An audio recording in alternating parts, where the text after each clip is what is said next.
विधिमंडळाच्या अधिवेशनामध्ये कामगारांच्या प्रश्नावरती चर्चेच्या मध्ये प्रस्ताव आणण्यात आला होता आणि त्यावेळेला बोलत असताना सन्माननीय कामगार मंत्री श्री आकाश फुंडकर यांनी जाहीर केलं होतं की आम्ही कामगारांच्यासाठी काही योजना करत आहोत। त्यापैकी बांधकाम कामगारांच्यासाठी, त्या कुटुंबियांच्यासाठी निवृत्ती वेतन, त्याचबरोबर मृत्यू झाला बांधकाम कामगाराचा तर त्याची तरतूद जी आहे ती तरतूद वाढवण्यात आलेली आहे। तसंच विद्यार्थ्यांच्यासाठी शैक्षणिक सहाय्य आणि विशेष म्हणजे प्रसूती योजनेसाठी देखील तरतूद करण्यात आलेली आहे। तर याबद्दल मी सरकारचं अभिनंदन करते।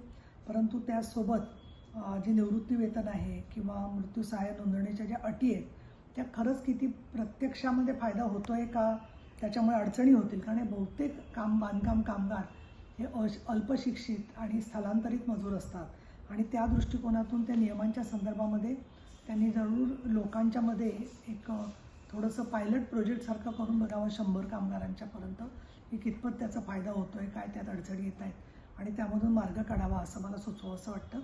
परंतु माननीय मुख्यमंत्री देवेंद्र फडणवीस, त्याचबरोबर उपमुख्यमंत्री एकनाथ शिंदे, उपमुख्यमंत्री सुनेत्राताई पवार आणि कामगार विभागाचे मंत्री आकाश फुंडकर यांचं मी बांधकाम कामगारांसाठी दिलेल्या सुविधांच्या मध्ये केलेल्या तरतुदींबद्दल अभिनंदन करते आणि महिला ज्या आहेत बांधकाम कामगारातल्या त्यांनाही प्रसूतीची रजा अशी असंघटित क्षेत्रामध्ये रजा म्हणण्यापेक्षा त्याच्यासाठी एकरकमी आर्थिक मदत मिळत आहे, ही नक्कीच अभिनंदनीय गोष्ट आहे आणि इतर क्षेत्रातल्या असंघटित महिलांसाठी सुद्धा अशी तरतूद व्हावी अशी मी अपेक्षा व्यक्त करते।